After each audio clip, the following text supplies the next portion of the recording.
feels good to get a W with the Dogs. Happy for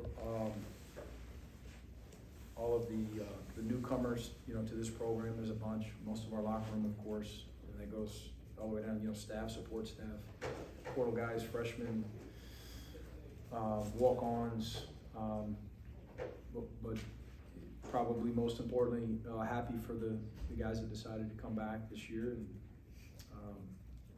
put forth a lot of effort this fall, and found a way to grind one out. Thought we defended the three well enough. Overcame some adversity there with a valiant effort early second half by Western Carolina. I thought they were tremendous with their fight and poise and resiliency. M.A. Moncrief didn't help us in the second half. He means a lot to us, obviously. Had some guys that didn't quite expect potentially to play this much tonight, namely Jason Holt. Might have been the last guy put in the game, in that rotation. And thought he was fantastic second half with his energy level. Did a lot of things that didn't show up in the box score. And I thought we took a step in the right direction in terms of responding to adversity in a better fashion than we did against Georgia College. I thought that we, mainly on the defensive end, just buckled down, stepped up our level of communication, our level of intensity. Probably, 6-8 minutes left and got it going, strung together some stops.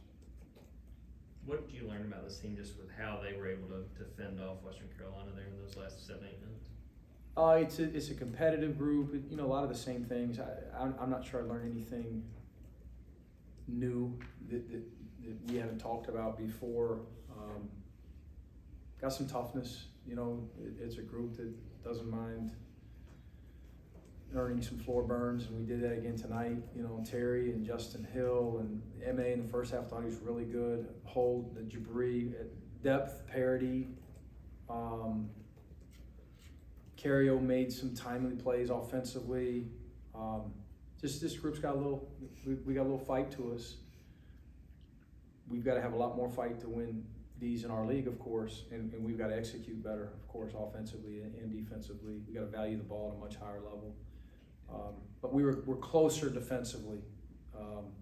Coming into this one, these guys were third in the country, 3-point attempts, and last year, of course. And it's what they do. They space you a lot of times with 4 shooters, sometimes with 5 shooters, and to only give up 18 3 attempts, it's pretty good. It's a pretty good sign that guys are locked in and they're flying around. We're communicating, we're anticipating, we're rotating, we're doing a lot of good things. Had 4 or 5 very subpar defensive transition possessions, 1 or 2 baseline out of bounds possessions, and you look down and they've got 55. A team that's hard to guard. We're closer there. Got a ways to go offensively. Mike, what they opened the second half on an 18-3 run. Oof. What's going through your mind? What was happening there? You especially with a group with a bunch of new guys, and we're trying to rebound, right, from these returners, of course, from a tough year. And our message as a staff at halftime was what you would expect. It's 20 minutes. We got to get better in the second half. We go in and we watch film at halftime of all the defensive mistakes, made field goals against, fouls that we committed, and let's go out in the second 20 and clean it up and be even better. And that certainly wasn't the case. I think, again, credit Western. They got it going. They executed the first 4 or 5 possessions. It seemed like they scored every possession or drew a foul. And we were a step slow early second half, and we've got to find a way as a staff to do a better job of delivering that message or a similar message that might resonate better. We weren't the same early second half. Maybe a lot of this is trial and error. This was game 1. Maybe it's the warm up. Maybe it's too much film. Maybe it's too much talking, not enough talking. But we'll figure this group out because the starts of second halves are really important. Mike, what What was the thinking of starting Frank and bringing Braylon off the bench? Frank just earned it, you know, it's this team, again, has got some depth and some parity, of course, and Braylon might start every other game, I don't know. He might not start. That's up to Frank and Braylon based on production and practice. Frank's been really good. Frank did some really good things tonight, other than the foul trouble that we've got to clean up. And in his defense, he hasn't logged many minutes, you know, throughout his career, other than very, very late last year. But Braylon did some good things too. Braylon almost had a really good offensive game. You know, he had some that rolled around the rim and didn't quite fall for him. But they're two very different players that complement each other well, and both of them, I think, will have their nights, and I'm sure it'll vary, you know, throughout the season. He got carried back tonight, obviously. Yeah. The last 7-8 minutes, it looked like the energy he was bringing kind of helped spark that little. He's a tough, Yeah, a little competitive dude. You know, he gets his hands on basketballs. He's got a knack for getting loose balls, for creating loose balls, tipping passes. Can really move laterally. He's a high-level defender. That he's going to help us offensively as well. He's our best passer. I thought they did a pretty good job of defending his ball screens, and we had, you know, a few that were illegal ball screens. We got to clean a bunch of stuff up, but it means a lot to Terry, to Terry's teammates to have him back. It means a lot to me and our staff as well. He's a wonderful young man that has had a really good fall.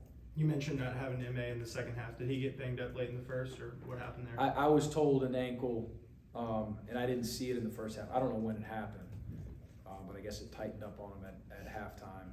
Thought he had a really good first half. Plays as hard as anyone on our team, of course. So look forward to getting him back healthy. Time for about 2 more questions. Chiron had a pretty remarkable block shot around the year like cooking. Yeah. The top 100. What do you think you saw the freshman in the first game, and what's he moving towards now? Yeah, he came off his probably his best practice or outing period was against Georgia College. He was really good, especially late. You know, he finished that game, and he probably could have thrown him back out there again. It seems like he didn't play a lot late this game as we were stringing together some stops, and we had a group out there. As I told our guys, like, again, with Jason Holt and those 4 guys with him, outside of, I guess, there was a substitution there with Terry and Justin, just trying to keep those guys fresh. We were stringing together stops, and we had a lead, and that's, you know, if you're part of one of those groups and you earn that, you know, that might be the case. But with Chiron, he's got a knack for scoring. He can really move his feet for his size. He's very versatile. He's ambidextrous.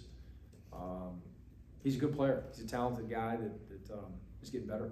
You've mentioned a lot of guys that came off the bench.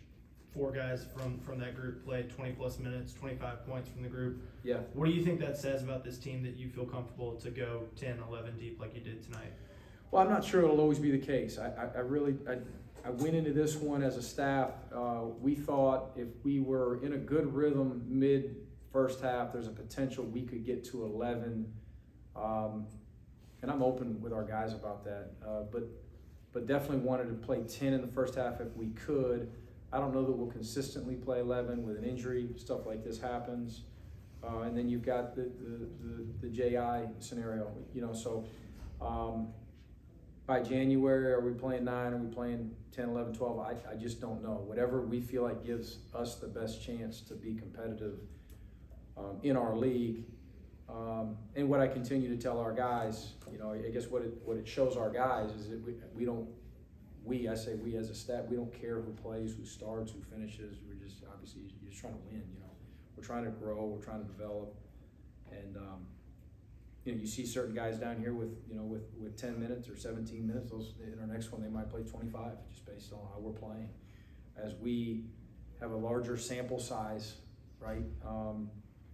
Guys like Cario, he has a bigger sample size, and sometimes he gets maybe a little bit more benefit of the doubt because he has sprayed us for 20-something before. I've been on the opposite end of that. You know, but some of these guys you're learning about every day. And, we've had one real game with a bunch of new guys and returners who I'm coaching for the first time. So we're a ways away from us figuring out who's gonna play the majority of the minutes and roles being completely defined, of course. But you got Wake Forest and Steve Forbes Friday night. There you go. So what happens? Thanks for the reminder. I'm So gonna what- enjoy my pizza tonight. I was just gonna say, what, between now and then, like Ooh. you said, there's a lot, but Yeah. what jumps out as a priority or